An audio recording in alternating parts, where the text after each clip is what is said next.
Bismillahirrahmanirrahim. Assalamualaikum warahmatullahi wabarakatuh. Berjumpa kembali bersama saya Kang Mas Dodi di Nura TV MBC NU Gapura untuk respon masyarakat Nahdien yang behave ya. Alhamdulillah kita berjumpa kembali di Ramadan 1446 Hijriah. Semoga semua warga Nahdien dapat melaksanakan puasa di bulan Ramadan ini dengan sehat walafiat dan barokah. Kali ini podcast bersama Nura TV kami menghadirkan LPNU MBC NU Gapura. Nah, saya ditemani oleh sekretarisnya.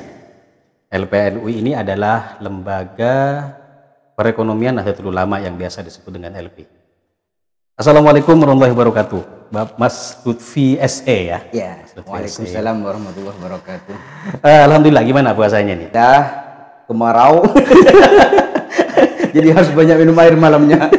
Berarti lagi laris-larisnya es berarti ya? Es, ya, rezekinya. Sehat ya, alhamdulillah, semoga selalu sehat dan alhamdulillah kita berjumpa nih di Ramadan kali ini, semoga keberkahan terus mengalir kepada kita semua. Amin, amin. Oh ya, langsung saja kita bicara soal LPNU. Mungkin ada banyak beberapa masyarakat yang tidak mengerti nih LPNU ini apa gitu Kak. Ya. Boleh mohon penjelasannya dari Mas Lutfi terkait LPNU ini seperti apa? Ya, terima kasih. LPNU itu Lembaga Perekonomian Nahdlatul Ulama. Jadi karena bahasanya ekonomi bukan bisnis. Oh, iya. Jadi bagaimana membangun perekonomian umat.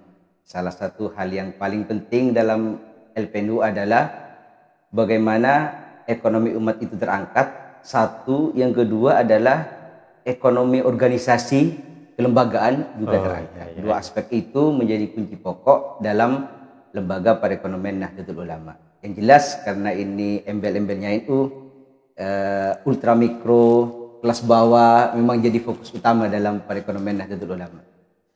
Tapi terkait dengan perekonomian ini, fokus utamanya LPN sebenarnya. Apakah ke usaha mikro atau ekonomi berbasis syariah atau seperti apa?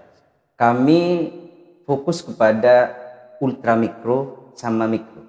Itu saja. Iya. Jadi dan ekonomi yang berbasis di pedesaan, karena MWC NU itu kan beradanya di pedesaan, itu harus diangkat karena potensi ekonomi di desa itu kan banyak, cuma masih belum terangkat. Kalau begitu terkait beberapa keberhasilan nih, bicara keberhasilan, sudah berapa lama jadi pengurus sekretaris di LPNU? Sekitar berapa tahun? Hampir 4 tahun. Hampir 4 tahun. Nah, waktu yang lama begitu Waktu ya. yang lama. Kira-kira prestasi yang sudah dilakukan oleh teman-teman sahabat-sahabat di LPNU ini apa saja kira-kira? Kami awalnya berkumpul sampai bisa mendirikan platform marketplace ya, namanya Niagari dulu. Niagari. Jadi diambil dari Niaga, Republik Indonesia. Tapi fokusnya sama ultramikro. Jadi kami ingin mengumpulkan berbagai potensi ekonomi kelas bawah. Karena potensi ekonomi kelas bawah itu kan masalahnya dua. Pertama, akses pasar. Jadi kalau dijual di sini, kalau sudah di marketplace bisa dilihat oleh orang banyak. Yang kedua, kadang masalah kualitas. Kualitas produk. Oh, iya. Jadi perlu ada bimbingan di situ. Itu sangat menarik karena kami mengalami profitabilitas yang tinggi pada waktu itu.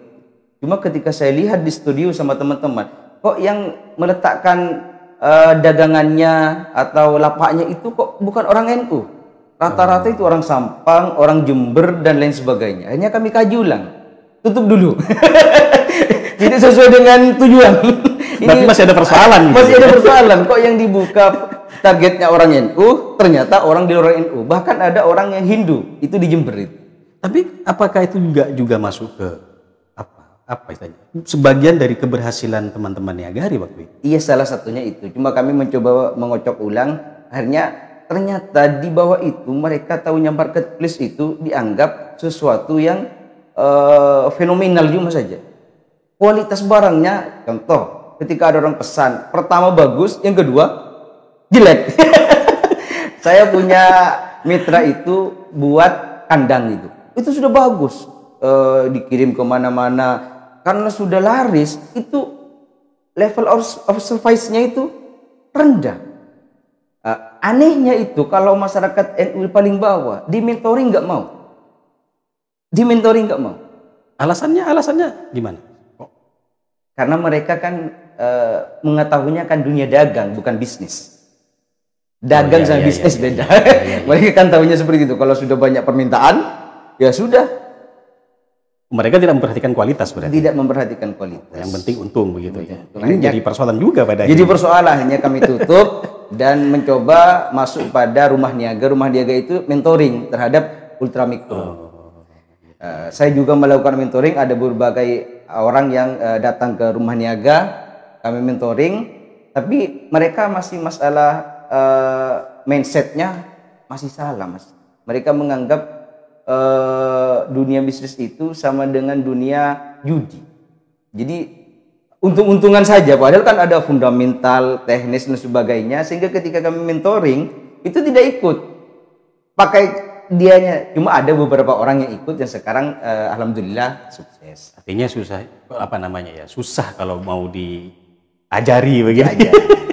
Kemudian kami juga membuat website Niaga Media namanya. Di situ ada berbagai hal tentang kegiatan-kegiatan yang berhubungan dengan masalah ekonomi lokal, riset, kami lakukan riset dan lain sebagainya. Ternyata kurang bagus, kurang respon. Sampai sekarang ini sudah out kayaknya. Jadi kami lebih fokus. Tapi pada hari ini dari berbagai pertemuan kami saya catat dan kami buatkan judul 3 formulasi keuangan. Jadi bukunya mungkin 1 bulan lagi akan terbit. Itu hasil komunikasi, hasil riset terhadap perkembangan ekonomi di masyarakat bawah. Kalau terkait kembali tadi ke depan ya, terkait dengan produk-produk yang ada di Niagari misalnya, walaupun sekarang mungkin penjelasan jenengan kan sudah tutup sementara. Apa tidak pernah berpikir untuk memasarkan di akun sosial media yang saat ini biasanya disebut dengan affiliate begitu? Iya. Apa enggak tertarik ke situ? Untuk saat ini kami berfokus di mentoring saja dulu. Jadi kami sering diundang oleh beberapa rekan-rekan untuk ngisi acara bagaimana mengembangkan usaha. Sering. Jadi kemarin kami datang di Nasmod diundang untuk mentoring kelas 3 MA yang mau lulus dan lain sebagainya. Itu saja yang kami lakukan. Oke, begini lagi Mas, terkait hari ini fenomena kasuistik yang terjadi di masyarakat. Anak-anak muda, kita bilanglah mereka baru lulus SMA, lulus MA begitu kan. Justru hari ini fenomena yang terjadi bukan mereka menjadi manusia yang produktif, tetapi menjadi pekerja. Nah ini mohon maaf ya, disclaimer dulu begitu. Ada banyak orang kemudian hari ini anak-anak muda setelah lulus SMA motivasinya langsung jaga toko di Jakarta, jaga toko di beberapa kota besar. Nah melihat fenomena ini, LPNU ini gimana posisinya sekarang?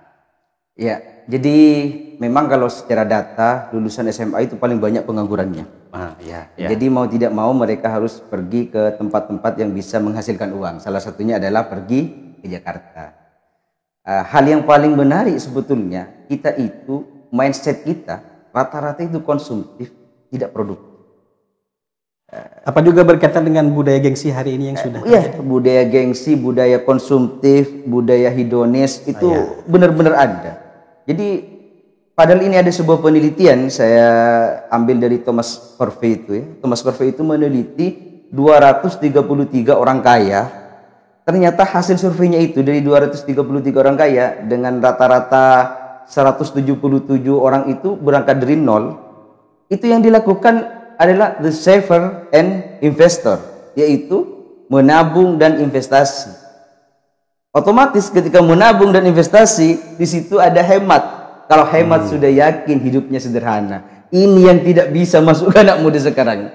Berarti sekarang memang rata-rata mereka sudah tidak bisa masuk ke dunia investasi, tidak berpikir ke situ maksud saya. Tidak berpikir produktif. Tidak berpikir produktif. Nah kaitannya sekarang bicara soal investasi. Bisa nggak sampean menggambarkan bagaimana orang orang tua kita dulu ketika bicara soal investasi masa depan mereka, dan itu mungkin bisa kita ambil sehari ini. Tapi kira-kira bagaimana penjelasan sampean ketika orang tua dulu, orang tua kita yang masih sudah